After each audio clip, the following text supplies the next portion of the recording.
Hey everyone, it's Warriors NRL Fanatics here. Welcome back to the YouTube channel. Hope you're all doing well on this Monday afternoon, evening, wherever you are, whether it be New Zealand or in Oz, of course, whether it be in the afternoon. But yeah, guys, hope you're all doing well. Please, and make sure you don't forget to like the live stream if you haven't done so already. Click the thumbs up button. And don't forget to subscribe to the channel if you haven't done so already. And yeah, what I'm gonna do, I'm gonna have a chat about the NRL finals, which happened last week through the finals. Give it a little bit of a recap, and yeah, discuss a bit of what's going on in the rugby league world at the moment. But yeah, I'll probably wait for a few minutes to see if we can get a few more viewers. But yeah, if you haven't done so, please give this video a like the live stream, subscribe to the channel if you haven't done so already. Like, share, and subscribe. Do all the following, and yeah, if you've got any questions, comments, related, Warriors related, feel free to put them through into the live chat. As I'm just wait for a few more viewers to pop on in. But yeah, like I said at the start, those of you just joining, this is a bit of a Q&A chat, little bit of a recap, talk about the NRL finals from week 3, and yeah, go through a bit of news that's been happening as well in the NRL world, rugby league world, give my overall thoughts as well. So please like, share, and subscribe if you haven't done so already. At the moment, let me know if the stream is working, guys, as well, because on my end it says no viewers. So yeah, if you can let me know if the chat's working, the stream's working, please do so I know that everything's fine on my end. Yeah, looks like if anyone is able to let me know, feel free to let me know if everything's working fine and well. Right, so we'll talk about the finals which happened. The finals happened last week, NRL finals week 3, and the Melbourne Storm and the Sydney Roosters and the Sharks and the Panthers. So the first game was on Friday night, which was the Storm and the Roosters. Now, I think both of these games really just went to planned. Roosters and Melbourne Storm. Melbourne winning that game 48 points to 18. Yeah, look, I think the Storm were just way too strong. Melbourne, showing why they were the minor premiers for a reason.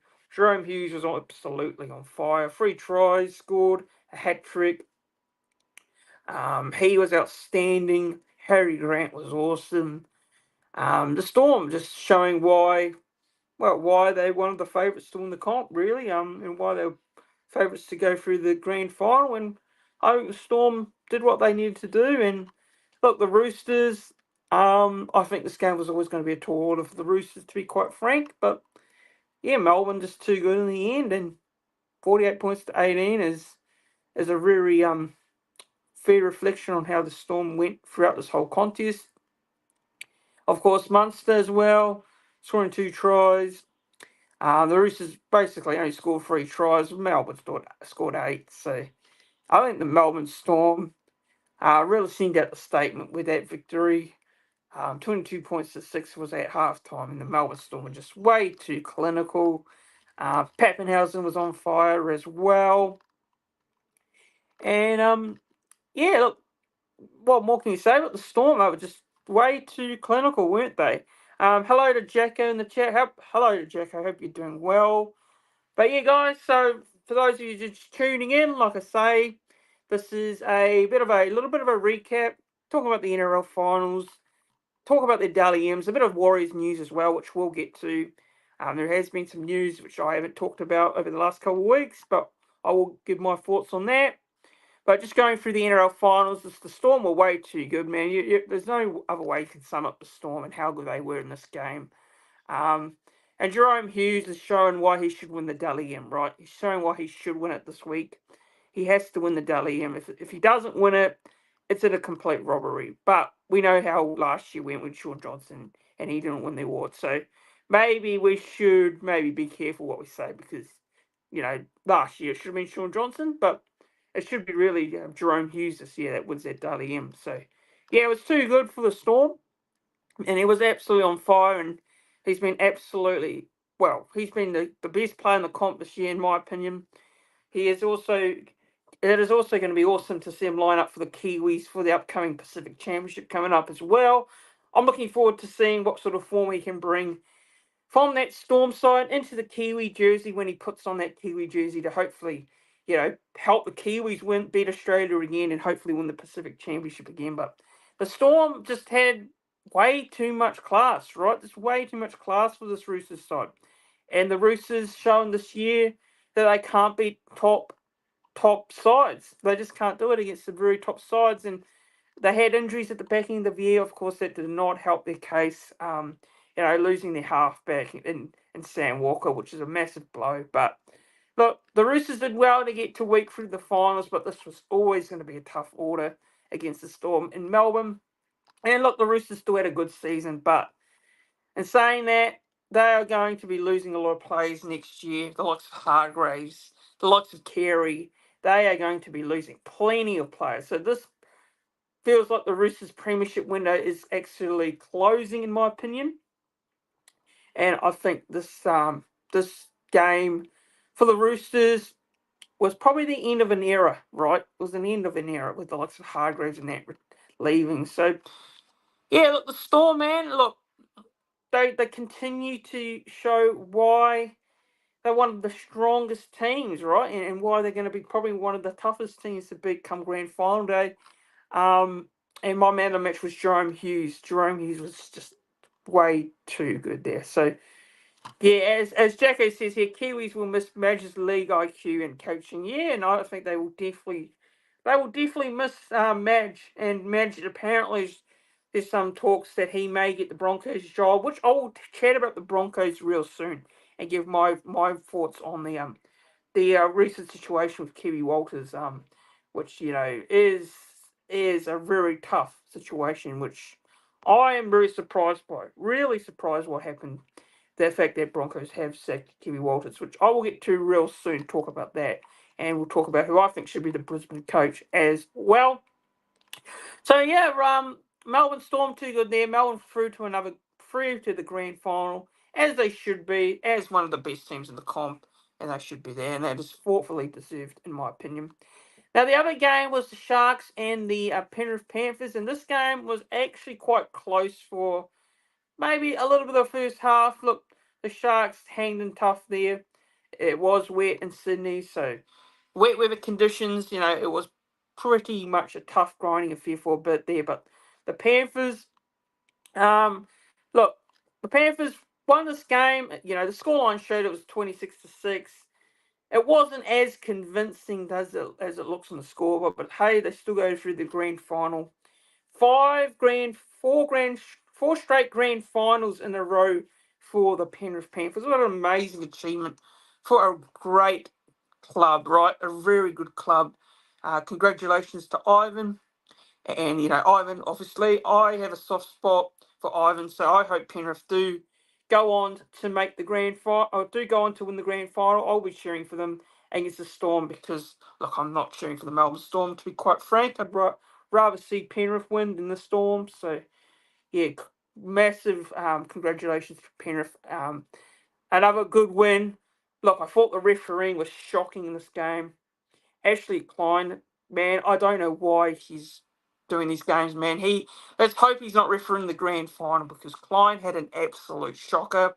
Cleary came out in his post-game press conference and was quite critical of the officiating in this game. And look, I don't blame him. And I'm glad he didn't get a fine for it, because he has a right to say what he said, in my opinion. I thought it was correct.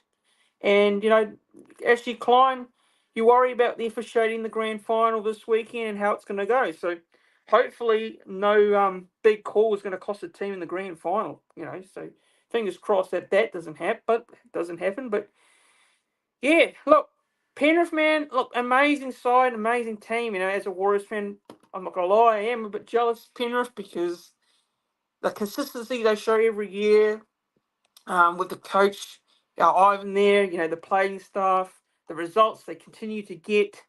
They lose players, you've got to remember they've lost a few players this year, but they still keep making the grand final. So, look, great effort by the Sharks. Don't get me wrong, the Sharks didn't disgrace themselves. I thought the Sharks were going to get absolutely smashed in this one.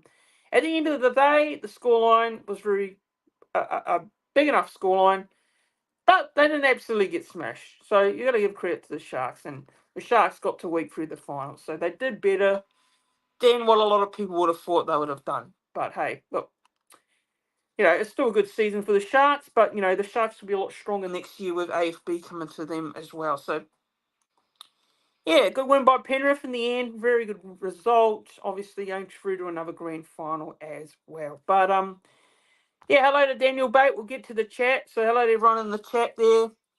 So I've just recapped the NRL finals game. So if you guys have got any questions, comments, feel free to put them into the live chat. We'll go through them as I've just gone through some of the NRL finals games from week 3. So Daniel, hello to Daniel. He's saying here, feel sorry for Solomona, but you need to be careful how you fly into the tackle nowadays. Keep the Roosters props. I hope he's okay. Yeah, and Nelson Asafa Solomona is actually fighting that charge at the NRL judiciary. So I personally don't think he'll get off. I think he'll be suspended, and I think he'll miss the grand final. I just can't see him getting off with that tackle. I know some people may disagree with it. Some people might say it was a bit harsh. Look, I think it was the correct call. I think, you've got to be really consistent with those calls. Obviously, as a Warriors fan, I'm still livid with, RTS, being high-shotted by Matt, was one of Stephen Crichton at the start of the year and against the Warriors, the Bulldogs Warriors game at Mount Smart, and he didn't get, he didn't get anything for it, right? He only got one game. So I'm sort of still livid by that. But hey, I think Nelson Solomona, I think it was the correct call. I mean, you can't argue against it, to be fair, but I know some people may disagree with that one. Hello to Tahi Bros, good to see you in the chat. He's saying, bring Fisher home, bring some good leadership. Go Penrith. Yep, he look, I'm looking forward to seeing what Fisher Harris brings to the club next year. That leadership quality is going to be what the Warriors need moving forward. Now, I did a video a couple of weeks ago talking about who I think should be the Warriors captain in 2025. I said Mitchell Barnett, and I forgot to mention James Fisher-Harris as well. So James Fisher-Harris is probably a bit of a shout there. I know some people say put James Fisher-Harris as captain next year. Look, I don't think you can put him as captain straight away. He's just come to the Warriors, so I'd give it to someone like a Mitch Barnett. But I think Fisher-Harris, maybe in that co-captaincy role, might do a good job there. But yeah, look, I want to have him as an actual captain next year, but maybe in the leadership group moving forward. But that's just my opinion on it. Jacko's saying, yes, Storm have examples as bad if worse tacklers resolving just fine, so they have a case. Yeah, well, look, it might not be a surprise if he does get off, Jacko. It might not be a surprise because, this is a grand final and look, you never know. You just never know with this inconsistency in the NRL, right? We talk about it all year. Officiating's been so inconsistent. The bunker's been inconsistent. I can go on forever, but it wouldn't surprise me if he got off. But I just don't see it. I just don't see it. I really don't. Daniel Bates saying, going to have another epic game. I can feel it. Looking forward to the England game too. Will you be watching them? Yeah, England and Samoa, right? England and Samoa, that's coming up in the Pacific, well, not in the Pacific Championship, in the Test match series over in England.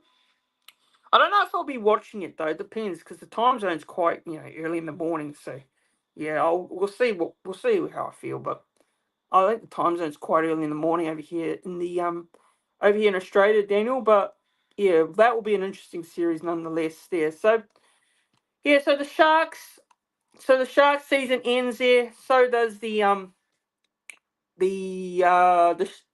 Roosters season. So the Storm and the Panthers are in the grand final as expected.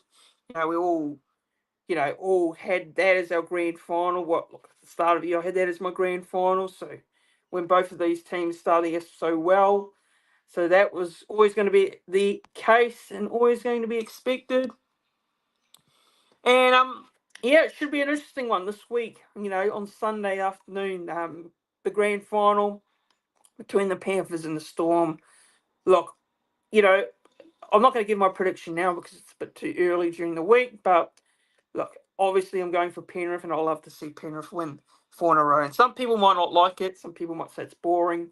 But I'd love to see Penrith win it again. I think it'd be good to see them do the four in a row and make a bit of history. I like to see the likes of Fisher Harris go out on a high before he comes to the Warriors, um, and try and help the Warriors back to being a finals threat in 2025. But that's just my opinion. I love to see Penrith win it more than I like to see the Storm win it. But some people might be going for the Storm, some people might be going for Penrith, or you might be just sitting on the fence with it all. But I love to see Penrith get up and get the result. Yeah, if Nelson plays, Storm win, but maybe a 50-50 game. Yeah, and look, I think if Nelson does get off his charge, that's a massive inclusion for the Storm. It's a massive win, right? Yes, we can talk about Nelson. He can be a little bit ill-disciplined at times, but he'll be a big in because he brings a lot to their forward pack. I like what the Storm's forward pack have done this year. The likes of Eli Katoa, Sean Bohr. They've had some very underrated players, Josh King. Look, whether you like the Storm or not, you've got to give credit to what they've done, right? Some people write them off every year, and people say they're going to miss the finals. Some people say they should make the top four. But here they are every year. They have always been in the mix in the finals, right? They've always been up there. So whether you like them or hate them, the Storm are there, right? And they'll be there next year, regardless. And Penrith, I don't know if Penrith will be there next year because I think they obviously they're going to be losing a lot of players as well. I know they've lost players this year, but they've lost a lot more. They'll be losing a lot more this year, or next year than what they are now. But I think Penrith and the Storm, whatever happens on Sunday, you'd always expect them to be both featuring the finals next year as well. So you just never know what happens next season because we've seen with teams this year make the finals, and we're seeing teams from last year's finals miss the finals this year, and you never know what could happen this year. We could see teams from the finals this year might miss it in 2025, but I can't see Penrith and Melbourne missing finals next season. I really can't, regardless of what happens. Daniel Bate is saying here, is the Dally M's this Thursday? Who's your pick for that, bro? Yeah, we'll definitely get into it. I'll give you my pick real soon. Yeah, but work hard all year until you get to the final. Next minute can't play. Yeah, look, that's tough, isn't it? Tough for a player like Nelson to, be there all year, working so hard, and if you miss a grand final, it's a tough situation. You don't want to see a player miss a grand final. But hey, you want to be consistent as well. Jacko's also saying Katoa is more elite back rower. Still very salty how Coach Brown treated him at the year. It's absolutely right, Jacko. You know, Katoa was not used properly, wasn't he? He wasn't used right. He he wasn't used correctly. In my opinion, I think if you looked at what Nathan Brown's done, we pretty much ruined him, right? And he left to go back to Melbourne. Look, he was from Melbourne, right? He was from Melbourne originally. He played a lot there. Then came to the Warriors and he went back to Melbourne. So Craig Bellamy's got the best out of Elias Katoa, and it's good to see. It's good to see him do very well over there as well.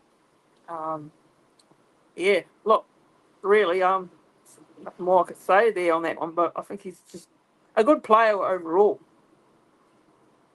Tahi Bro is saying here is that the refs in the bunk have been terrible this year. They definitely have been, Tahi Bro. They've been really inconsistent, very frustrating to watch as a whole, and how many decisions and calls go against certain teams. I'm not going to keep talking about the Warriors here, but obviously use it as an example. We've had a few calls go away this year as well. But hey, a lot of teams have had calls go against them as well, and it's really been annoying. It's been frustrating to watch.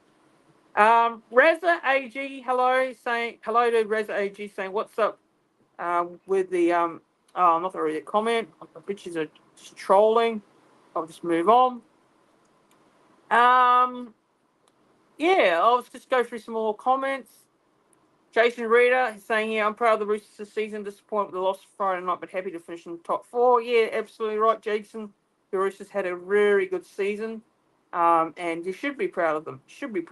Although I think next year will be a little bit more difficult for the Roosters. I know people, the Roosters always seem to be up there every year, but I think next year will be a little bit more difficult. And I'm not saying they'll miss the finals, but I think they will be.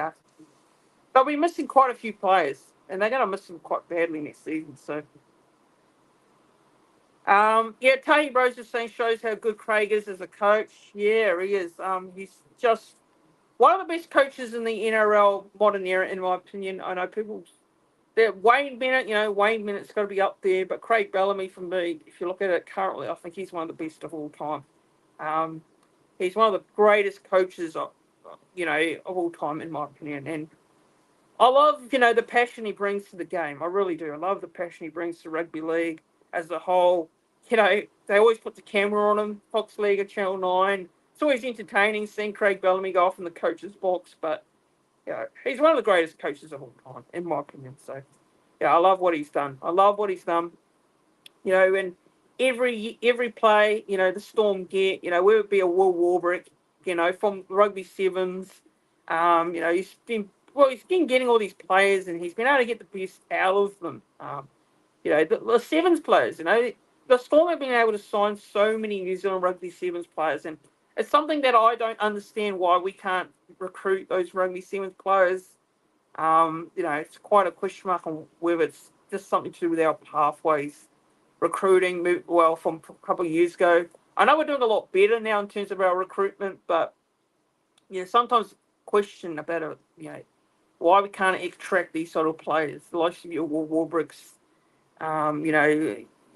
all those seventh players, which I think would be awesome to have in the Warriors. But hey, look, I just think there may be a reason for it too. I just don't understand half the reason why. Jacko is still going about Nathan Brown. Oh, look, don't get me started on Nathan Brown, Jacko, but I'll read your comment. Brown tried to move him on, and it's probably left, and who could blame him? Yeah, exactly right. Exactly right. Look, Nathan Brown ruined the club. That's all I'll say about it. It's just glad we did not keep him any longer, right? Really glad we didn't keep him any longer. He's probably one of the worst Warriors coaches, in my opinion, of all time. I know some people might say it's harsh, but that's what I believe.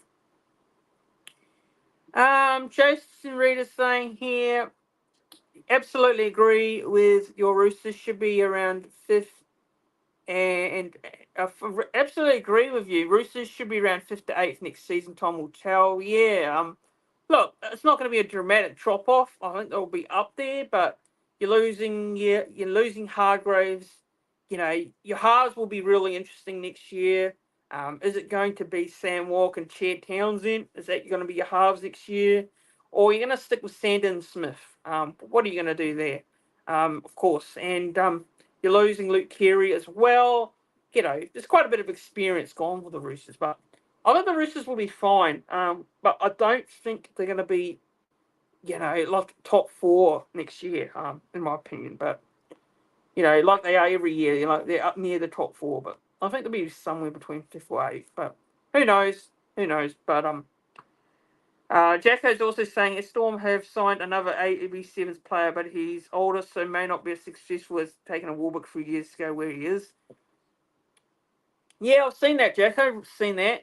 Another sevens player for the Melbourne Storm, and look, that'll be interesting. That'll be interesting to see how he goes, because since Melbourne have signed the sevens players, they've all been success, right? Will Warbrick's been a success. Yeah, I'll be intrigued to see how that all goes moving forward. For the Storm there. Naz is saying, I know it was a quick, cheap tape from the Storm, but I replayed it thousands of times when Pappenhausen executed through the hole to pass on to Howarth's corner try was absolutely brilliant. Yeah, And another player also, Jack Howarth, another player which has been really underrated this season. Also Tyrone Richard as well. A big shout out to Tyrone Richard, man. What an awesome player he's been. Very underrated season for Tyrone Richard. Played in the halves, come off the bench, done a great job for the Storm, and you know, look, he's done an awesome job for them. He's done an awesome job. So these players that I'm talking about, Melbourne can just, you know, get all these players who are respectively no names. In all due respects, have now become, really underrated players in 2024 as well. Look, the Storm last year didn't have a bad season, but it probably wasn't one of their best seasons to date, albeit they finished in the top four. But this year is probably one of the best seasons we've seen from the Storm since Cameron Smith, Billy Slater, Cooper Cronk left. Probably the best we've seen of the Storm at some time this year. And that's a credit to what Bellamy's done at the Storm as well. And we can harp on about Penrith. Penrith has been there for many years. What more can you say about Penrith?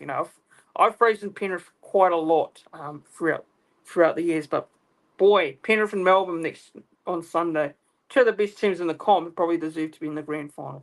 They definitely deserve to be there. But great teams, right? They're great teams, and that's something that our Warriors will aspire to be, and we want to be like them. We want to be up there consistently every year, but Webby, man, it's up to Webby, it's up to the coaching staff, it's up to the players' mindset, what they do next year. Because this year, I'm not going to lie, and I'll repeat, I've repeated it so many times, it's been one of the most frustrating seasons, right?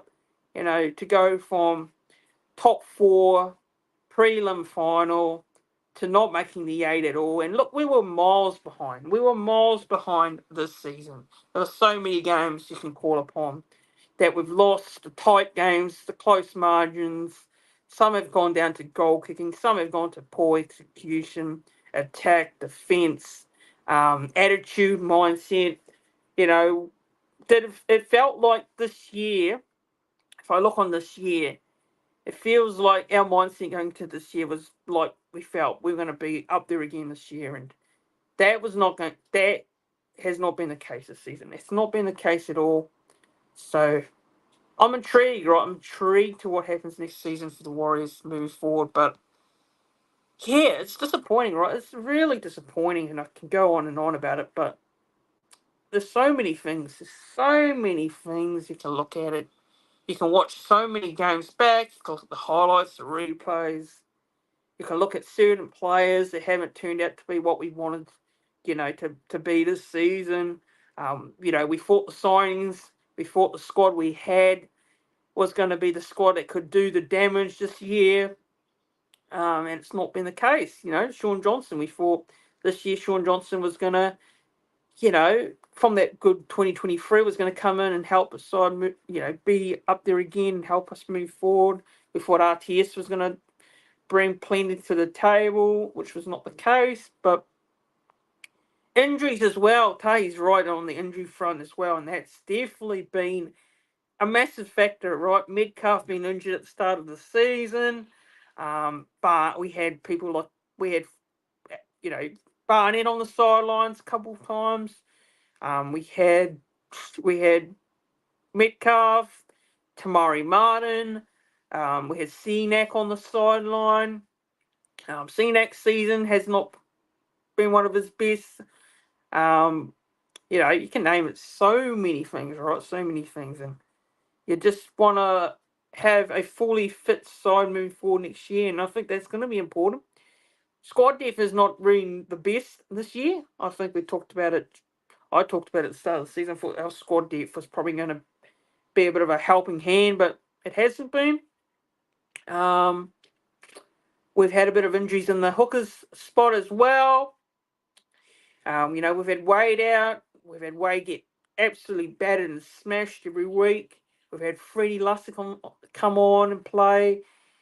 We've had an all-conquering changes in our spine, which has been so inconsistent throughout the season. And, that's why a lot of things have not clicked. I think that's just down to Maybe, who knows what it's down to, whether it be too much training, or is it the training session's too hard? Like, there's so many things you can put a question mark on, but Daniel is also asking here, who should I look out for next season? Someone who will really step up.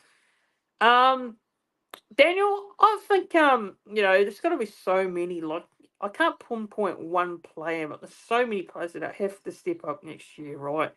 I think, your halves have got to be the key, right? It's got to be important moving forward. So I think the halves are going to have a big one in 2025, Daniel Bate.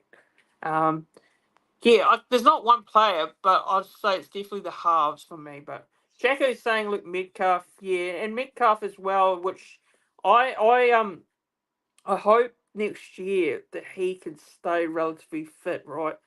Since it's come to the Warriors, my biggest worry has been his injuries. And that's why I absolutely love Luke Metcalf, and I want to see him play. But the injuries have been a massive issue for Luke Metcalf since being at the club. He can't seem to get a full season to go, full season together. So yeah, hopefully he can stay fit. Fingers crossed he can stay fit. We've seen what he can do, like when he's come back to the Warriors, when he's played. When he played in those games at the back end of the season, what impact he can bring to this side moving forward. Well, my halves next year, going off what I think, my halves would be Metcalf and Tamari Martin in 2025. That would be my halves pairing next season for the Warriors. Without injuries, of course, fully fit. That would be who my halves would be. And the centres, of course, next year. The biggest question mark is, what are the Warriors going to do with their centre pairing? Leotawa, Leotawa's shown some great, strong form. You can't forget about Berry, Rocco Berry. You've got also, Pompey as well. Look, that's what will be intriguing. What will Webby do next year? Of course, it all comes down to the pre-season, the off-season, the trials, what happens in the trials, and of course, round 0 is in America as well, in Las Vegas. So it's going to be interesting to see what team we line up with for that Las Vegas fixture in 2025 against the Canberra Raiders.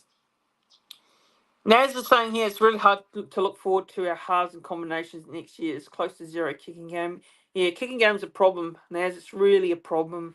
We need to sort that out. We need to have a good kicking game. You look at the teams in the top 4. You look at the teams that are in the grand final. They've got great halves and halves that have a very good kicking game. The likes of your Storms with Pappenhausen. Your likes of your Storms with Hughes and Munster. Penrith Panthers, Cleary and Luai. You've got to have a good halves pairing. You've got to have a good kicking game, because a good kicking game really helps your game. It really does. It helps you in a lot of ways. Metcalf was short, but where's Volkman? Yeah, like I heard about the Dragons being fined for the Volkman situation, which is really interesting. He doesn't have a club at the moment, so who knows? Maybe an NRL club can pick him up. Look, I do hope an NRL club does pick him up, because I think he's a really good player. Jacko's saying here, I don't like Stacey Jones making excuses for a poor season, saying off-field issues affected players. Look, very interesting comment, Jacko. I did see that one. Yeah, I don't know. Look, off-field dramas, it sounds a bit like an excuse, doesn't it, Jacko? It does. I'm not going to lie. I think it sounds more of an excuse. I don't know whether it's off-field issues really that really affected them. I just think there's other things that could play a part as well, but I don't necessarily think it's all been off-field issues. The only off-field issue for the Warriors was the AFB situation, wasn't it? Like, there wasn't really many off-field issues for the Warriors. The AFB one was probably the biggest one, but other than that, I think that was the only off-field issue really that played around in the background there. But yeah, Jacko, I don't agree with it. I don't agree with the comment. I don't agree with his comment too. I just don't. Tahi Bro's saying that's the key to making the 8 is consistent combinations plus a good kicking game. Gets you a long way. And absolutely it does. It really does. It's really important moving forward. I think, look at it, the whole season, we couldn't field a proper fully fit side each week.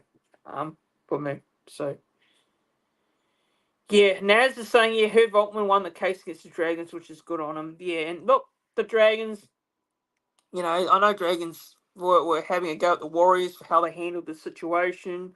There was, a little bit of, both clubs were having arguments against each other, and look, the Dragons got fined for it. They got fined for it, so it was basically their fault, wasn't it? Some people might say it was the Warriors because we sent them an injured player, which I think is completely wrong. I don't think it was our fault, but the fine is for the Dragons there, so make what you make out of that. Tahi Bro, the new hooker from the Sharks, will be a good watch next year. Yeah, so Sam Healy, who's signed for the Warriors from the Sharks. Go check out his highlights, guys. I really do recommend you go and check out his highlights. I think it's a very good signing. I really do think it's a good signing. I had to go and watch some of his highlights and read what he's about before I could really give my take. But he's such a promising young player coming through. He's played in the Newtown Jets team. The Newtown Jets played on the grand final on the weekend in the New South Wales Cup grand final, and they won that one, and Sam Healy was playing in that game. And he's a good, quick number 9. He's a really good quick number 9. Very fast, very skillful. I like what I see of Sam Healy. I really think the future looks a bit bright for him. And he's going to be a really good player to have next year. Really good player to have. My biggest question is now with Sam Healy coming, what does that mean for Freddie Lussick? Because we've got Freddie Lussick here, we've got Shannara Stavita.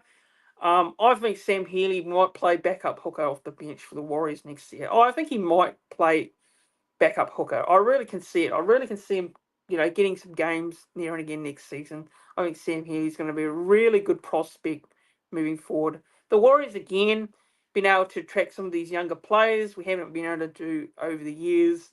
We got Jet Cleary coming next year as well. And the Sam Healy from the Sharks. Is another good young prospect to watch. So yeah, looking forward to seeing how he goes next year. Really am looking forward to seeing how many games he can get in first grade, what he can do in the Cup side as well. We'll see probably a bit of him in the New South Wales Cup for the Warriors as well. So yeah, it sounds like a very good young upcoming prospect moving forward. So yeah, looking forward to see how that all goes. For Sam Healy as well. Guys, so for you, if you are new viewer to the channel, please hit that thumbs up button, guys. Like the stream. Liking the stream helps the algorithm. It's free as well. Just make sure you click the thumbs up button where you're watching it live. Now go down the page and click the thumbs up button. Make sure you like the live stream and share the live stream around as well. And if you haven't done so already, please subscribe to the channel. Make sure you're subscribing. It's much appreciated as well.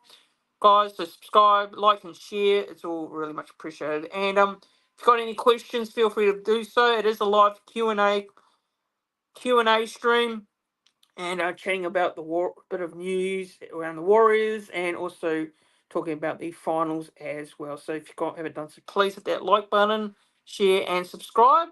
Put your comments and questions, and I will answer them as honestly as I can. But yeah, Jacko's saying excuses don't wash it, as Matty John says, giving a losing team an excuse they'll keep losing. Yeah, absolutely right.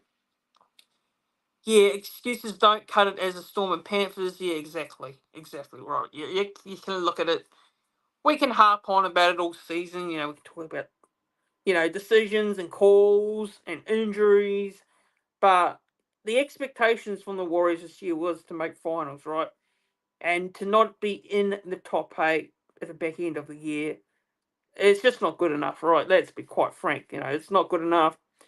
It might sound harsh, but, in reality is a team that made top 4 last year, not making the top 8. It's a real disappointment. It's a real failure of this season, in my opinion. So, that is why the Warriors, the Warriors should be looking at what they're going to do in the off season And it's a big learning curve for Webby, right? It's a big learning curve for Andrew Webster. First year, it all went, so well for him. This year, it didn't. So, look, I think Webby's got to be careful. You look at coaches, right? They're under the microscope so much. You look at Kevy Walters, and I'll go through and give my thoughts on it. Kevy Walters been sacked. He's sacked as the Broncos coach. Took the Broncos to a grand final last year. When he came into the Broncos were in a horrible position, right? They were sitting last. They won the spoon, their first ever wooden spoon. This year, they didn't make the finals at all.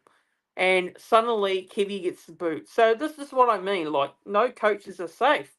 So, look, I'm not saying next year, if the Warriors don't make the finals, Andrew Webster will get the sack. I don't think that will be the case. But I think he will be under pressure if the Warriors don't make finals, right? He'll be under pressure over the next 4 years. All the work that the Warriors did in 2023 is going to go real quickly if the Warriors do not consistently get back in the finals each year. So that's just my opinion on it.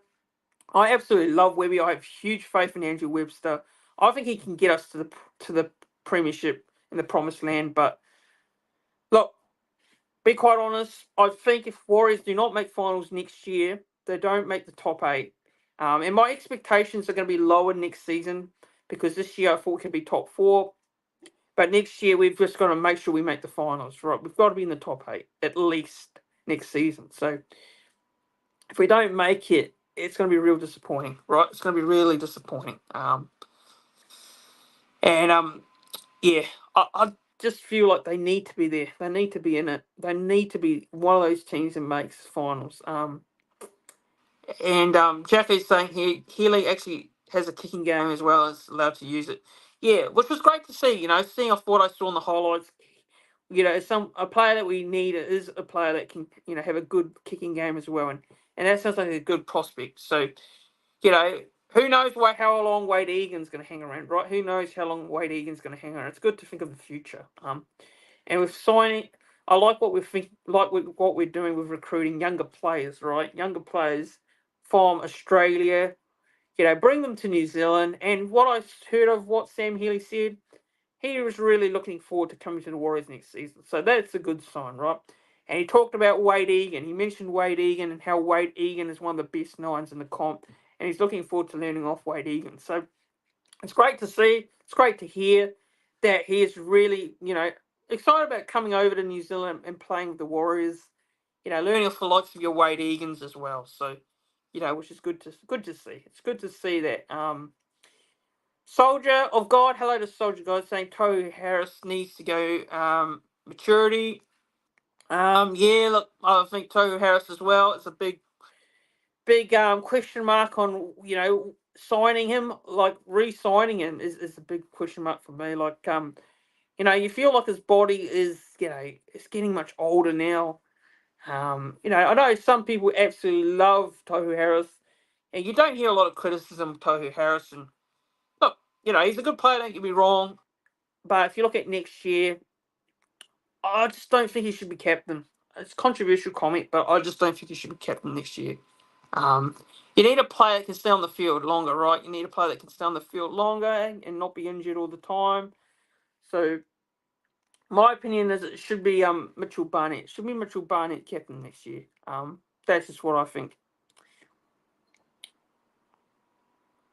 Yeah, Jacko's right. He agrees. I don't know his sign for next year. Great player, but way past his best. Yeah, I think so too. Like, no disrespect to Tohu. Man, he's a great player. I absolutely love what he's done over the years. But look, maybe to re-sign him for another couple of years, maybe not the right thing to do. Maybe not the right thing to do, in my opinion. But who knows? Like, who knows? He might come out next year and prove me wrong, like some players have done in the past. But I do see your point, Jacko, and I do see your point, Soldier of God. I really do. And Jacko and Tahi Bros is saying here, the lower grade system set up so we should become more consistent this year with Clark coming through too. Yeah, I mean it should be.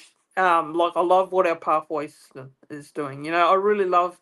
We have now got a base with the Jersey Flag, SG Ball, Harold Maths as well. Look, it's really good to see that our pathway system is going to be able to build going forward. And the pathway system is so important, right? It really is. But yeah, guys, feel free to keep sending your questions and comments.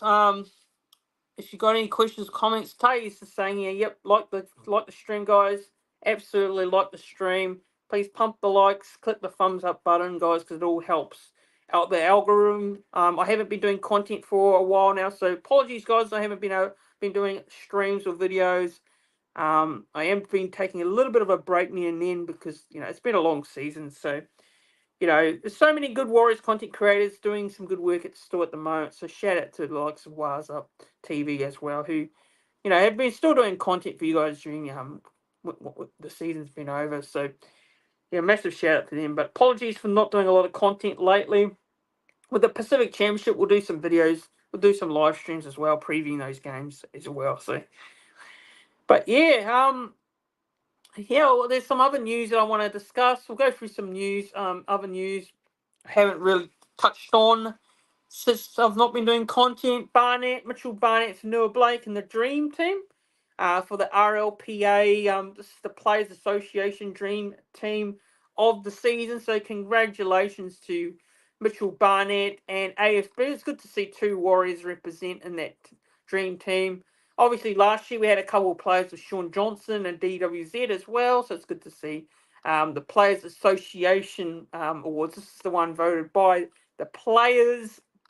So the RLPA Dream Team was Lomax, Edwards, To'o, Luai, Crichton, Hughes, May, and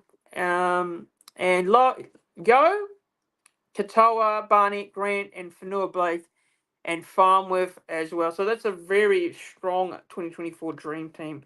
So massive congratulations there to Fanua Blake and Barney as well. It's awesome to see two Warriors players represent in the RPLA Dream Team. Great stuff to be honest, and it's good to see because being voted by your peers is an awesome achievement nonetheless. Yeah. Jacko's saying it to be real, we're at least 3 seasons away from being real title contenders. Every signing should be aimed at having a top side later in the decade. Healy a bit of signing, RTS, Capewell, Tohu, etc. Yeah, look, speaking of Capewell, look, I'm not been the biggest fan. I wasn't a big fan of the signing at the start of this year, and so many people hyped it up, and I don't think it's been the best signing, to be quite frank. Look, I know there's so many people that thought Cute Capewell was, a lot of people think Cute Capewell was the greatest signing, right, for us. But I don't think it's been good this year. That's just my opinion on it. I know he's had injuries as well, but when he's played for us, it's just not been shown enough, in my opinion. But hey, we'll see what he does next year, and we'll see what happens there. But Barney and Fanua Blake, great to see them in the Dream Team. And also another thing I want to cover up on as well is the Jacob Laban, right? Jacob Laban has been included in the New South Wales Cup Team of the Year. Warriors second row, Jacob Laban's kept off the season by name the New South Wales Cup Team of the Year. 20-year-old Wellington, he's a Wellingtonian. Made his debut this year for the Warriors against South Sydney in round 5, and he capped off a very good season as well in the New South Wales Cup, playing 17 times for the Warriors in 2023. He made 17 appearances for the Warriors in 2023 and made 15 appearances, playing full 80 minutes, but all in 2 of them as well. So a great season for Jacob Laban, being included in that New South Wales Cup Team of the Year, averaging 107 metres and 29 tackles per game. Scored 8 tries, made 6 line breaks and 71 tackle breaks as well. So good stuff there. Good to see Jacob Laban being included in the New South Wales Cup Team of the Year as well. So massive well done to him there. But yeah, that's so we've covered off on that. And also I want to cover up on the NRLW as well. So you guys would know that the Warriors have got a team in the NRLW returning next season. And we have made some signings. I will be covering up on the NRLW next season as well. We will get some people on to have a chat about it. But yeah, the New South Wales, so the NRLW side, we've made some very quality signings as well. So we got RP Nichols, Maya Hill Moana, Liston Albert Jones, and Black Ferns star, Rugby 7 star, Shakira Baker, with 11 players contracted to the Warriors so far for the NRLW next season. And then there's also front rower in Noala Fortu Moala, as well as another recent signing for the Warriors NRLW side as well. So currently, the biggest signing of all is the return of RP Nichols, who was our foundation member of the Warriors NRLW side in its first season. So she returns to the club. She played for the Titans and the Raiders. She played for the Raiders. Maya Hill Moana, who is a prop, she signed from the Roosters. And there's also another one called So apologies if I pronounce these names wrong. I'm trying my best here. Harita Butler is another prop. She played for the Sharks and the Cowboys. Kapri Paiku, the hooker from the Eels. Left on Albert Jones, second row from the Knights. And there's a couple cool others here, as well as Matthew Gray, prop in the second row from the Gold Coast Titans as well. So it's quite a couple of these players. Shakira Baker, she's a winger and a centre and a fullback.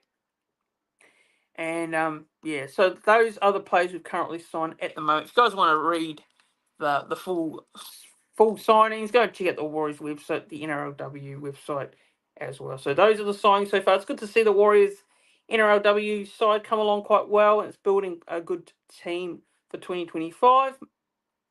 Hopefully we can get a few other big name players. Some of those Sevens players we talked about, I think the Warriors may try and sign as well. I know we're trying to look to recruit a lot of Kiwi talent coming home, which is good to see as well. But hopefully we can recruit a few Aussie players into the team too. Epi Nichols, the South Auckland, she can play though. Yeah, she's a quality player. She's really talented. Great fullback as well. I hear a lot of Raiders fans are really sad to see it go as well, and they're all really gutted to see it go at the end of the season. So looking forward to having her back as well. Another one of those Foundation Warriors NRLW players, in our first season.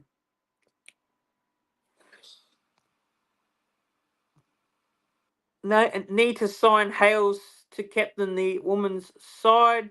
Yeah, look, we'd love to see some of the other girls that used to play for us join as well.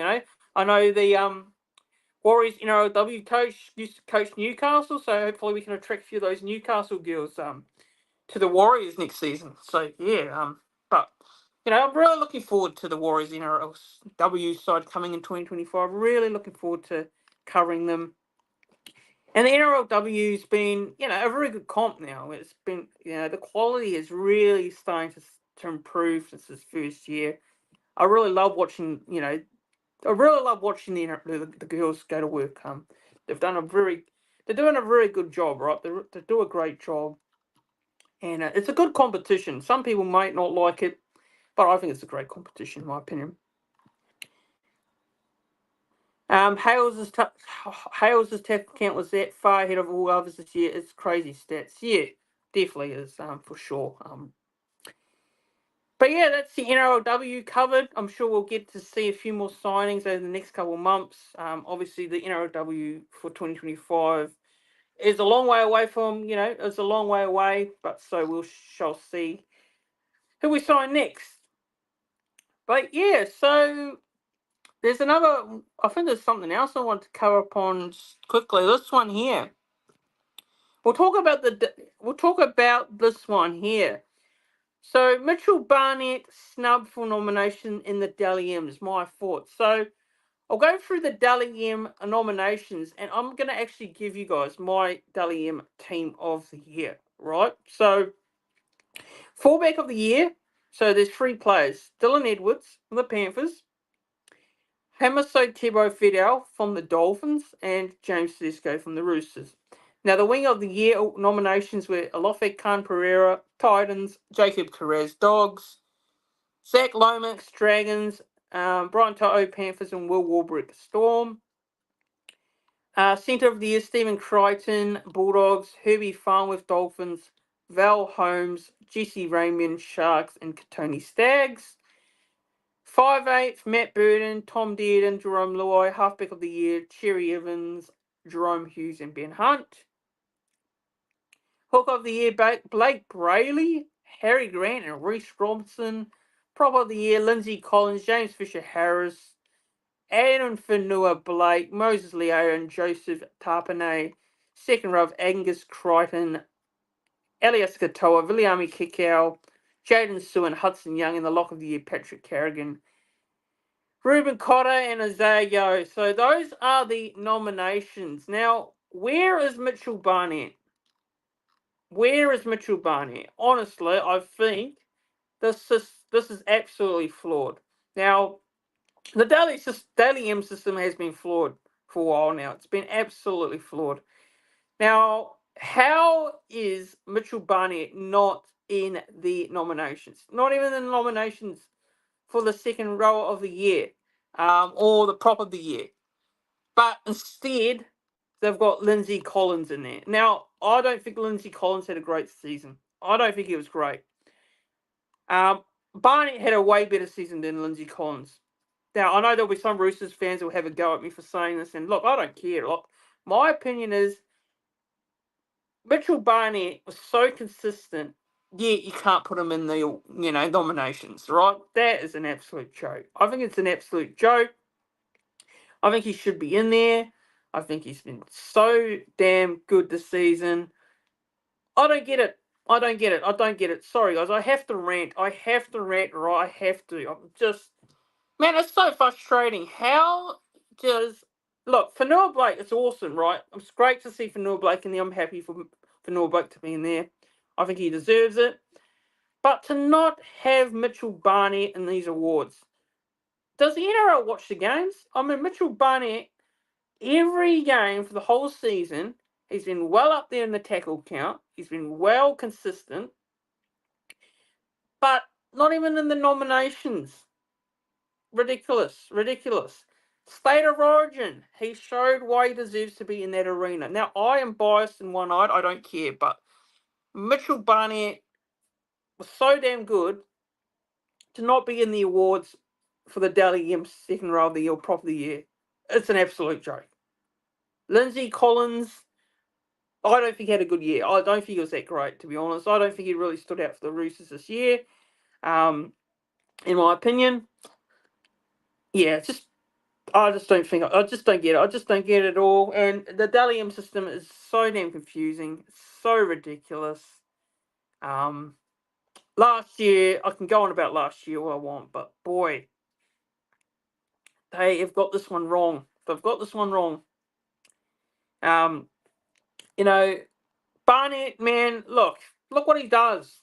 Look what the work he does. The numbers he produces each week. The numbers is just so good, right? I don't understand. I just don't understand it. I think they got that wrong. Really. I think they got the nominations wrong. Barnett was in the players' team. Exactly. That's all that only matters for me. You know what? Forget it. This is the only award that matters for me. The RLPA Awards is the only one that matters. That is way more important and way better than the actual Dally M Awards. I'm sorry to say. That's just my opinion. Because they need to really fix the system up. It's flawed, right? It's absolutely flawed. We saw it last year. We're seeing it. We'll probably see it again on this week. Jerome Hughes, if he doesn't win the Dally M, I give up, right? I give up completely. He has to win it. If he doesn't win it, it's a joke, right? It's an absolute joke if he doesn't win that award. Yeah.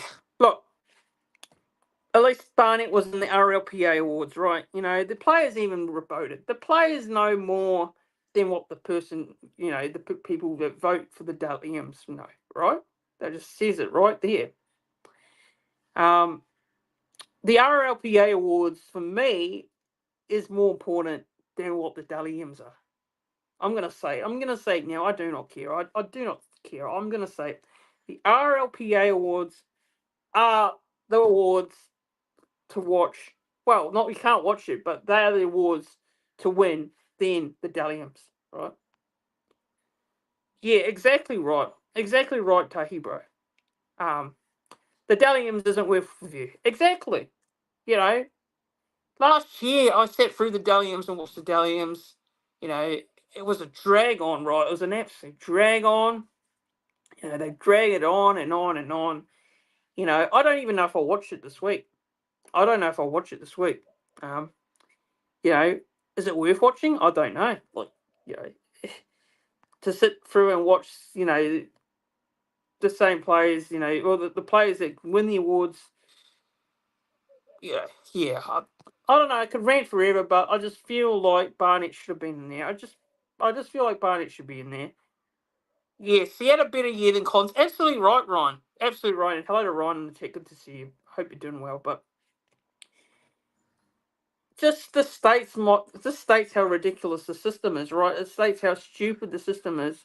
Look, last year is a pure example, and this year I just hope we don't see anything where Hughes gets robbed of an award. I just hope we don't see that, but I don't have full faith, right? I don't have full faith in what I saw last year. Barnett robbed, in my opinion. Robbed. I'm sorry, he's robbed. He should have been in there. It should have been in there. It should have been in the awards for the second row of the year. So we'll move on. I don't want to rant forever, but we'll move on. Fanua Blake nominated the Dally M Prop of the Year. Look, I think it's great. It's great to see. He fully deserves it. I think he's had a good season. Look, Fanua Blake, I know there's been so much talk about him this season for us and whether his mindset is still there, but Fanua Blake's had a good year. He still had a good year, and it's good to see. So, good luck to Fanua Blake. I actually hope that he does win this award. I really do, I think he's still had a very good season. But, the thing is, Prop of the Year, I think Fisher Harris also deserves a shout. Tarpanay deserves a shout. I think he's been very strong for the Raiders as well, so I don't know what way they'll go there, but I'd love to see Fanua Blake win it again. I really would. But from a non-biased point of view, who would I give it to? I'll probably say maybe Tarpanay from the Raiders. Second row of the year, Crichton, Katoa, Kickout, Sewer, or Hudson Young. I'll probably give it to Katoa. Katoa and Crichton would be my two second rows of the year. And my lock of the year, I'd probably give it to... I'll give it to Isaiah Yo. I'd definitely give it to Isaiah Yo. But that would be my lock of the year, in my opinion. But yeah, look, congratulations to the nominees. Look, shout out to the nominees. I've been sorry guys for going on and on about Barnett. It's just a bit of a rant. I just had to get it off my chest there. But look, congratulations to those nominated, man. It's good to see. Good on them. Good on to those players that got nominated.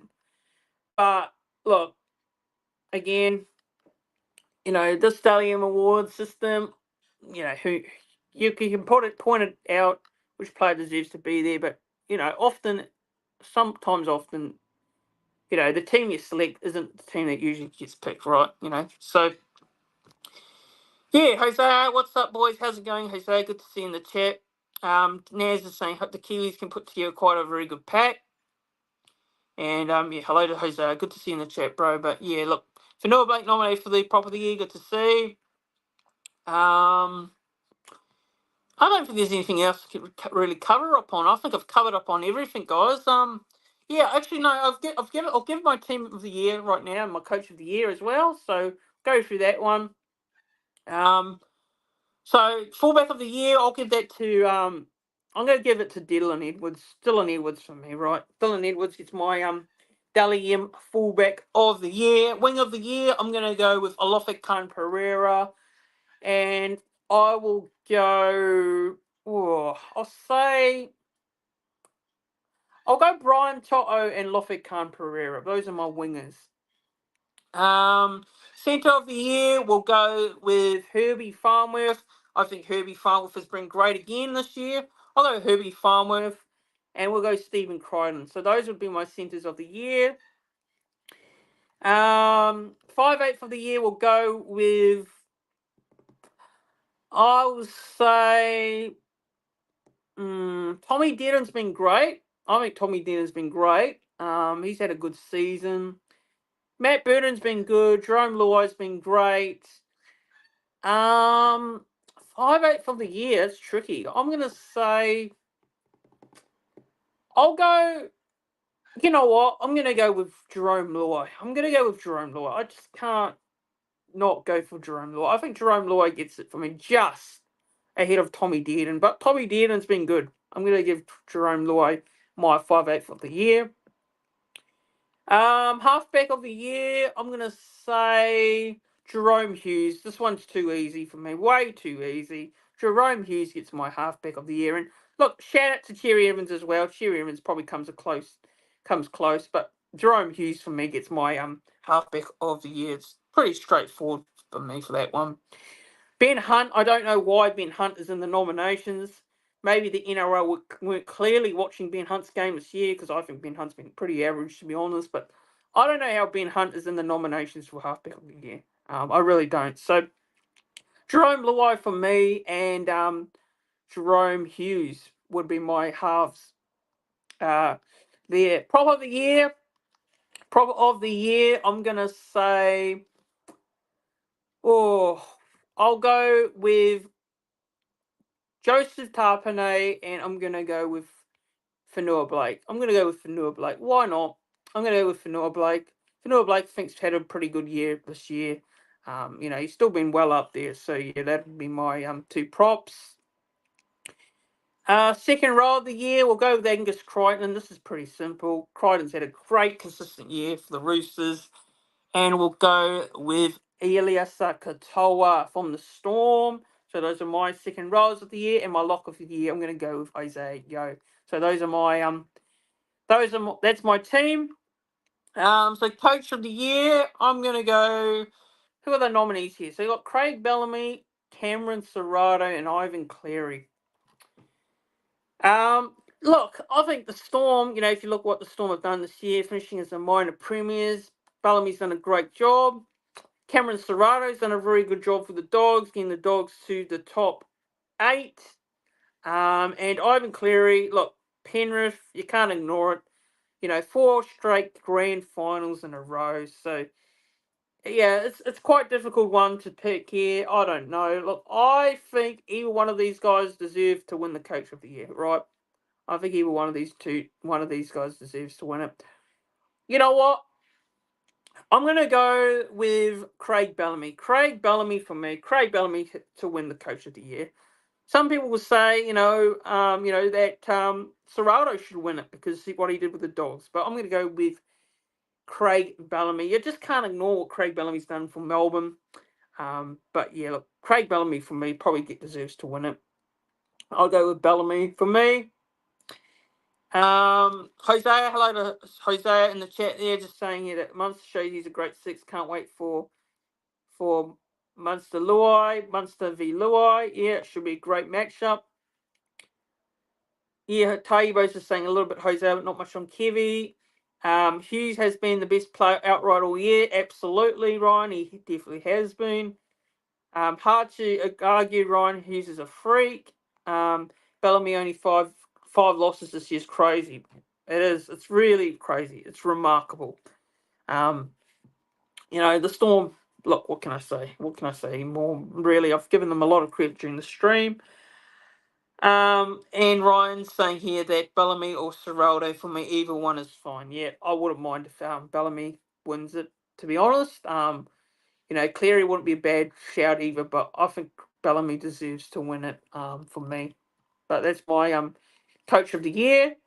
Captain of the Year, they've got Captain of the Year and Rookie of the Year. So Captain of the Year, they've got Stephen Crichton, Harry Grant, and Isaiah Yeo. Look, Stephen Crichton has done well leading the Bulldogs. He's done a great job. Harry Grant's done a very good job for the Storm. Isaiah Yeo has been really consistent, and he's been very good with his leadership as well. Tough, man, really tough. I probably will have to go. Oh, these three captains, deserve to be in the nominations. They really do deserve to be in there. But who do I go for my captain of the year? I'm going to say. Oh, I'm going to go. You know what? I'm going to go Stephen Crichton. Stephen Crichton. Yep, I'll go Stephen Crichton. I think he deserves some credit from what he's done. Coming from the Panthers to the Dogs, and I think he's done pretty well with leadership as well. So, I'll go Stephen Crichton, but look, either one of those three deserve to win it. So, Stephen Crichton's my captain of the year. Rookie of the year, you got Jake Bostock from the Dolphins, Kai Iro from the Sharks, and Ethan Strange from the Raiders. Now, unfortunately, Lachlan Galvin is not eligible for this award because of, being suspended, being out for a couple of games. Look, for me, I would have given it to Lachlan Galvin, but because he's not in the nominations, I will give it to... Oh, man. Look, I'm going to give it to Kai Iro. I'm going to give it to Kai Iro. I'm going to give it to Kai Iro from the Sharks. Bostock was good for the Dolphins, but I'm going to give it to Kai Iro. I think Kai Iro's had a very good, strong season. So I think he probably should win the Rookie of the Year, in my opinion. Out of those three players, I think it should be Bostock or Kai Iro, but I'll go with Kai Iro from the Sharks, man. He is very good talent. Very good, promising future as well ahead. And look, could he get picked for the Kiwis? You never know. On that front there. But yeah, that's my Rookie of the Year, and I'm pretty sure that's it. That's the awards, guys. So that's the awards that I've gone through all of them. Ira's impressed me and it's opened up Talakai as a bench player. Yeah, absolutely. Now I think we know what Ira can bring, and he's been an incredible talent for sure, and yeah, he's been incredible nonetheless. But guys, please like the live stream. Get the likes up, get the likes up, guys. Make sure you hit the thumbs up button. Subscribe, please subscribe to the channel. It helps the algorithm, helps the channel to grow. It's all absolutely free as well. So hit that subscribe button if you're a new viewer or returning viewer to the channel and you haven't done so already. But that's all I've got. That's all I've covered. I pretty much covered everything that I need to cover. I've answered you guys' questions as well. Jose's actually got a question here. And I think I've covered this. I did cover upon this a lot. I did cover on this at the start. He's asking my thoughts on Kiwi Walters and who I should be the Broncos coach. Right. So I did cover on it earlier, Jose, but I'll give you my little brief summary of what I thought. Now, Kiwi Walters, I think Kiwi Walters was harshly done by. I think Kiwi Walters was harshly done by. And I know they've only made one finals appearance since he's been there. You got to give him until next year. I think he was harshly sacked. I think it was the wrong thing to do. The Broncos, look, they had made the grand final last year. You've got to remember they made the grand final in 2023. They were only, a couple minutes away from winning the grand final. They were in a good position. They were leading the game. And look, this year has not been their year, right? It's not been a great year for them. They missed the finals altogether, like the Warriors did. But to sack Kiwi Walters, I think it's completely harsh. I think it's completely harsh, in my opinion. I would have waited to see what Brisbane would have done next year before sacking him. But look, I can understand the Broncos' point of view, right? I can understand their point of view in a way because, look, it's the squad they've got, should be challenging for finals every year, right? They should be in the finals. They should have made top four. I had them in my top four, my predictions at the start of the year. So I think it was harsh in a way, in my opinion. But the biggest question is now, who are they going to get right? You've got Billy Slater, you've got Michael Maguire, you got, there's quite a few names been thrown up there. I personally think that getting Michael Maguire as a coach is going to be a good fit for the Broncos. Now, apparently today was reported that the New South Wales Rugby League have allowed Michael Maguire to move on. So apparently they've allowed him to move on, and they are freeing him from an opportunity to go and coach the Broncos. So apparently it looks like Michael Maguire is going to be a done deal at the Broncos, and he's going to coach there. So look, I think Michael Maguire, I know some people aren't big fans of him, some people are big fans of him. I think he did a good job for New South Wales this year. As a Queensland fan, obviously very gutted that we lost that series to New South Wales. He did a good job for the Kiwis as well. The Kiwis won the Pacific Championship with him as a coach. So I think as a Kiwis fan, I was gutted to see him go. I was really gutted, really disappointed. Him signing with the Broncos, I think would be a great fit. I think it'll, help the Broncos moving forward. And if he does end up coaching there, I think it'll be a good appointment. I think if you're the Broncos, you'd prefer to sign someone like a Michael Maguire than getting someone like a Trent Barrett, right? Or a rookie coach. I think the Broncos need an experienced coach moving forward. And Michael Maguire is that experienced coach, right? He's won a premiership with Souths. He did a good job for the Kiwis. He's done well for New South Wales in a short period of time. So I think he'll do a good job there. I really do think he'll do a good job there. He'll get the Broncos back to where they want to be. And I think he's a very good coach. Some people will say he's not that great, but I think he's a pretty decent coach, in my opinion. So, yeah, I mean, look, it's just really interesting to see what the Broncos do. I sort of don't understand why they set Kevy. I don't understand it because I just don't necessarily agree with it altogether. But, they've moved on from Kevy now, so it'll be interesting to see how they go moving forward, right? Obviously, as a Warriors fan, I don't want them to succeed. I don't. I honestly don't. I probably don't honestly care if they fail, right? That's just me saying that. Like, but look, obviously they should be doing a lot better, right? They should be doing a lot better. So, really interested to see how it all goes. I really do. Really, really, really interested to see how that all plans apart. But they're going to be a hard team to rank, assess going into next season. They are. It's just a hard team to get a read on. Right, the Broncos are. Last year I thought they did a good job, right? But this year, to not even make finals, like the Warriors, to not make the finals, it's a disappointing year, right? It's a really disappointing year. The squad they've got, they should have been doing a lot better. And I know they've had injuries. I know Broncos fans will come out and say, "Oh, we've had some injuries, we've had players out." Look, I get that. Every team's got injuries, right? So you can't put an excuse and say injuries were the main thing. Broncos having Walsh and Haas on $1 million is going to force them to bring more players through their system. I'll be keeping my eye on the Broncos, very interesting. Yes, and also the fact that they have already, offered him another big money contract, right? The Broncos have offered Walsh $1 million. So, yeah, I don't know. It'll be interesting to see how they go, right? It's a really, very cutthroat, sport in NRL. Rugby league, it's coaching in the NRL. You don't want to be a coach because you don't know if your future's going to be settled after a couple of years. No coach is safe. Not even Webby's safe, right?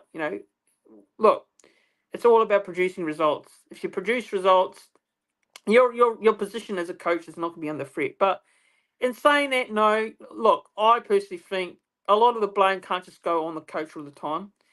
The players need to take responsibility. I know the coach does the game plan. I know he gets the team ready each week. But you can't just blame the coach for all the results. You can't. The players have got to take responsibility. They've got to put the performances on the field. That's what in my opinion, I believe. I think the coaches always get the spotlight. They always get the spotlight. The players don't get the spotlight, because, well, they're the players, right? No one's going to go out there and blame the players all the time. People are going to blame the coach. So, yeah, that's just what I believe. And Jacko's just saying here, what's harsh to cut waters, but there must be more to it than we know. Yeah, it probably is something to do with maybe there may be some off-field, issues. Maybe a relationship's not doing well. Who knows? We don't know for sure. Ryan is saying they came close to winning a grand final as you can without winning it. It was a felt harsh. Yeah, absolutely. And Tahi's just saying Aquino Kenny should have a shout and Plath from the Dolphins. Yeah, absolutely. Madge will be a Broncos coach if he can't sort them out. If he can't sort them out, no one can. If the players buy them, they will win a comp within 4 years. I'm not too sure. We'll see about that, Jacko. And Ryan's saying I'm seeing Maguire sign. Not sure if it's true. Yeah, there's some rumours going around about that one as well. But yeah, I'm just intrigued. Really intrigued what the Broncos are doing moving forward there. Jacko's saying the Broncos should rethink Icon to run the footy department. Yeah, and Ben Icon's doing a great job with the Queensland Rugby League at the moment. He's doing a great job running Queensland Rugby League.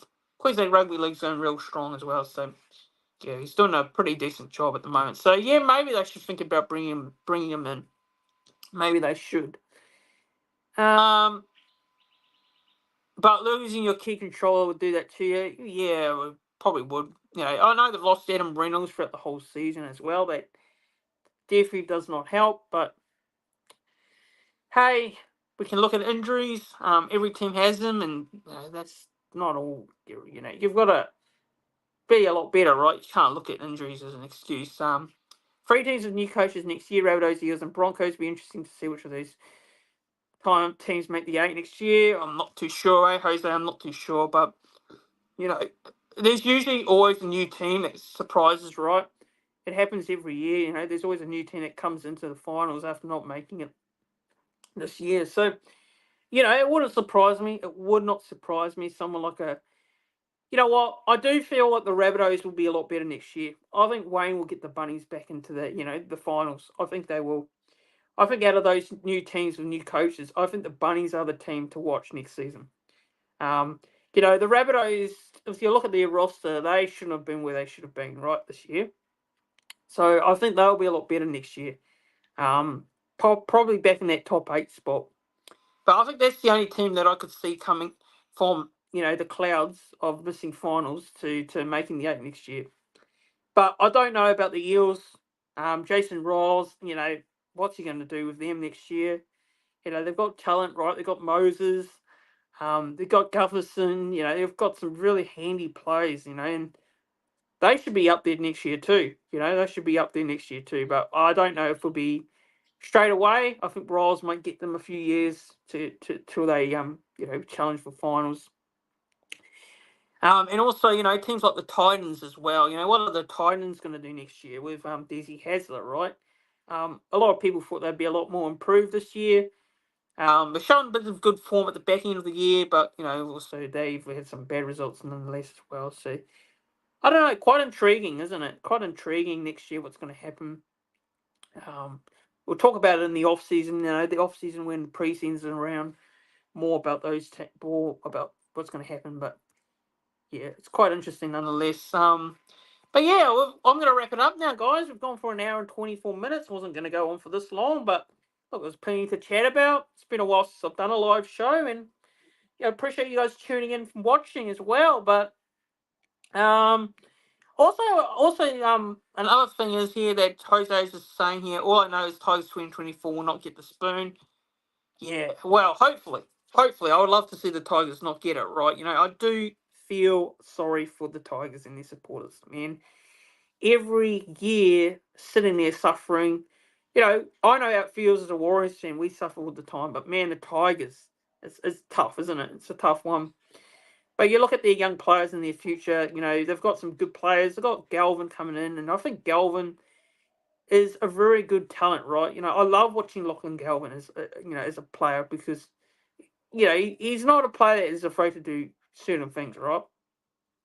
And he also got the RLPA Players Rookie of the Year as well. So big shout out to Lachlan Galvin, man. I love Lachlan Galvin. I really do. I'm a big fan of him as a neutral NRL fan as well. So Man, as an NRL fan, if the Tigers can do well, I think it's good for the NRL comp. I've said it. I said it on a tweet on Twitter, on X.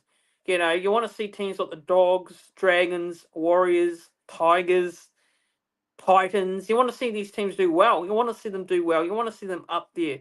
You don't want to see the same old teams in the 8 every year. You want to see a change of finals teams each year. We want to see teams that have struggled, like the Dragons, Dogs, Rabbitohs, all those teams. You want to see them in the finals, right? You don't want to see them down the bottom every year, you know. And the Dragons, I think the Dragons have done pretty well this year, despite not making the finals. And I think Flanagan's done a pretty good job to, get them challenging for finals this year. But yeah, look, next year, let's fingers crossed. Let's hope in hell that the Warriors can be back in the finals. Let's hope for another competitive competition. As a neutral, you want to see the NRL competitive. You don't want to see the same old teams run away with the comp. I know Penrith and Melbourne have been the two best teams by far this year. But in saying that, there's been some competitive nature as well this season as well. So yeah, just hoping that I just hope that the teams like the Tigers and that can go on the up, right? Jose is saying there's no way they get the spoon, lock it in. Yeah, but we'll wrap it up here, guys. We'll wrap it up. I know everyone's got to go. I know in New Zealand it's daylight savings over there, so it's actually around about 8:30 over there at the moment. I think it is. So in Queensland we don't have daylight savings. I think New South Wales has got their daylight savings starting on Sunday. So the time zones when I go live on shows or videos, when I do videos, it'll be a different time for you guys, so a bit later than usual. So we'll try and do some streams and try and do them as early as possible for you guys over in New Zealand. I know the time zone is going to be completely different. So Jose is just asking a question here before we wrap it up. I'll give my tip. So, are you tipping the Storm or Panthers? Jose, I'm actually going with the Panthers. I'm cheering for the Panthers without knowing the team list. We know the team list probably won't say this. Will probably say the same anyway for Tuesday afternoon when they announce. But I am cheering for the Panthers. I want to see the Panthers get up. I want to see them create history. I want to see them go 4 in a row. We'd love to see the likes of Fisher Harris go out on a high and win a premiership. The likes of Yaluais going to the Tigers, of course. Quite a few other players from Penrith. They want to finish on a high as well. And I think Penrith can do it. The thing is, though, I think the Storm have had the wood over Penrith this year. They've already beaten the Storm. The Storm have already beaten the Panthers twice this season. So the Storm do have the wood over Penrith this season so far. So the Storm have them numbered. So it'd be interesting to see what Penrith do in terms of their game plan, how they stop the Storm. The Storm are the defensively really strong side as well. So I think it could be a cracker, man. I really do think it'll be a cracking game. I hope it is close. I hope it is a competitive game as a neutral. I hope it's more closer than what the AFL Grand Final was. But I think it should be close. There's no reason why both teams are, going to run it really competitive and, maybe 1 or 2 tries in it. But yeah, I'll go Panthers 1-12, guys. Panthers by 1-12. Panthers by 4. And I'd love to see them get up over the Storm. I can't bring myself to cheering for the Storm. Look, I love Jerome Hughes. Jerome Hughes is probably the key player that I love. But I just can't cheer for the Storm. I can't do it, right? I just can't do it. Look, I'd love to see the Penrith Panthers get up. Jacko saying, yeah, got to go. Cheers, Mr. Fanatics. Always good stuff, bro. Cheers, Jacko. Good to see you in the chat, and hope you have a good one as well. Ryan is saying, I think on paper, Panthers have a better 4-pack. Yeah, they do. They do definitely have the better 4-pack, Ryan. I agree with you on that one. The Storm probably have, maybe you say the Storm have the outside backs department there. Yep. But look, I think you're absolutely right. Spine is firing at the moment. It's definitely firing. It's probably the best we've seen of the Storm spine this year. The likes of Pappenhausen, Hughes, Munster. It is a great Storm side, right? And Jose is saying, I respect the Storm now. I used to hate them with all my heart, but man, they're good. Storm. They are a good team. You've got to give credit to them, right? And the quality of these sides is so good. So good, right? Although the Penrith Panthers, look, I think you're looking at it, they'll want to get a bit of revenge on the Storm, right? They lost to the Storm in the 2020 Grand Final. And, yeah, they'll be keen to take on the Storm as well. I know I know Ivan's spoken highly about the Storm and how good of a side they've been over the years, and I think Penrith, they take a lot of motivation, right? Inspiration of a team like the Storm who've had so much success as well. So I think it'll be a great grand final. I really do. I think it'll be a competitively close, hard-fought grand final. There could be Golden Point. There could be Golden Point. There might be Golden Point. I think there could be a potential for Golden Point, but Panthers by 1-12. First try scorer will go. Maybe we'll go Brian Toto first try scorer. First try scorer Brian Toto. I think Penrith will do the job. I wouldn't be surprised if the Storm won. I really want to. I really want to be surprised if the Storm won, but I do hope Penrith win it. But whoever wins, they both. Whoever wins the grand final deserves to, lift that trophy, right? They deserve to win that trophy. They've been both the best teams in the comp, very consistent as well, and they deserve to be up there, right? They deserve to be in that grand final on that stage and deserve to win it. But yeah, Ryan's saying here I'd rather Panthers win just because I like Ivan. Yeah, and look, and also another thing as well that I do like. I like Ivan Cleary. I like Nathan Cleary. Big fan of Ivan and Nathan as well, and Fisher Harris as well. Big fan of him as well. So look, for the Storm, I love Jerome Hughes. So look, regardless of who wins, I think it'd be awesome. Regardless, whoever wins, they deserve to be there, right? You can't discredit either one of those teams that lifting the trophy at the end of the day. And look, hopefully, fingers crossed, we have a game which is refed fairly. I don't want to see any controversial calls. I don't want to see, horrible decisions from the bunker. My biggest worry from going into the grand final is how it's refed, right? I do hope it's refed well. I just want to see a really good game, a really physical, competitive, tough match, and it to be refed very well. I don't want to see controversy.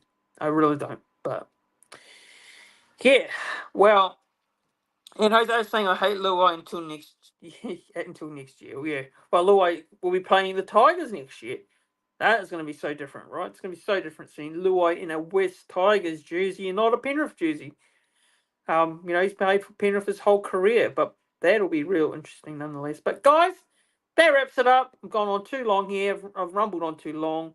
I wanted to wrap it up real quickly, but I've ended up going and talked for too long, guys. Appreciate you for tuning in, everyone. Make sure you like the video. Make sure you click the thumbs up on the live stream. Come on, get those likes up, everyone. It all helps the channel. It helps the algorithm. Pushes the word out about the videos. And look, I would like to apologise again, not doing any content recently. I have sort of slowed down a bit because I wanted to take a bit of a break, and it's been a long season. And, obviously with the Warriors season done, there's not much in terms to do in terms of content, right? There's the NRL finals, there's stuff like that going on. But look, if there's any Warriors news out there, I will do a video in between. I'll try and get some videos out there. But yeah, just looking forward to this week's grand final on Sunday. Please hit that like button, everyone. Click the thumbs up button on the video. Share the video around. Share this live stream. Subscribe to the channel, guys. Please do all the following. It all helps the channel, helps the algorithm, boosts the numbers, gets the word out about all the content as well, and all the Warriors content as well, and it's much appreciated. But we will do some videos. We'll do some previews. Ahead of the Pacific Championship coming up. We'll try and get I'll try and get some guests on. I know a lot of people are busy at the moment. So we'll try and get some guests on if I can over the next couple of weeks. But yeah, appreciate you guys all. Thanks everyone for tuning in. Up the Wars, or up the Kiwis actually. We'll go the Panthers. May the best team win on Sunday.